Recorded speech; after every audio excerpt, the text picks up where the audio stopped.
del cristianismo. O Castelo posiblemente esta época que foi totalmente destruído e que pasa logo de mau en mau como herdade coa prohibición de non ser reconstruído por ter sido covas de ladróns, que hoxe seríamos de guante blanco que tanto abondan. E era tamén niño de sarillos para aqueles reis que pouco mandaban. Ano 952, os condes de Presuras, Présaras, do Hermenexil de Dona Paterna, nun arrouto de piedade e poderío fundan un mosteiro desolado que será irradiador de progreso cisterciense nun efímero esplendor que remata pouco despois en abuso e explotación dos campesinos. Ostrava, casa forte da nobreza galega verde dos Trastamara, máis sacó do Tambre, aios de reis e emperadores primeiro e máis tarde dinastía real. Anaquiños, dunha historia dos galegos de aquí que nunca nos foi contada. Tal vez nunca existiu e as crónicas falan dunha quimera. En todo caso, novas todas elas, atrás e adiante destes tempos citados que nos falan da existencia dun pobo, nós, en constante pelexa cun territorio. Este territorio onde nos asentamos na noite dos tempos e que fomos modelando a golpe de sacho, arabio e fonce, e que tornamos amable a forza de sangre e suor vertidos.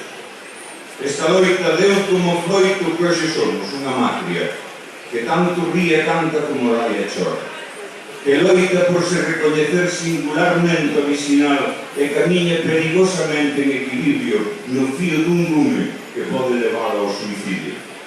Sí, é aquí, en santuarios colectivos como a partida, onde nos afirmamos unidos na adversidade, onde nos recoñecemos con sorrisos de alma e onde nos abrazamos como irmãos que somos. En os efluvios da boa comida do boviño lanzamos presas envenenadas contra os que nos saludan contra os que rin de nós e nos explotan, contra os que se menten e nos negan. E ainda así cantamos.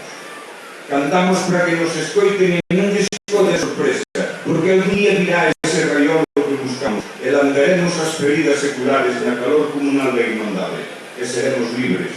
Realmente libres cada un de nós e tamén nos seremos colectivamente para decidir o que nos convén. Así naceu esta canción, para espallar aos catro ventos ese espírito comunal, esa afirmación do que somos e seremos, esa rotunda negación a morrer, esa necesidade colectiva de vivir como país, como xente que ve e novea o mundo por medio desta fala, que nos identifica como individuos de camiñar seguros e de fronte orgullosamente peito.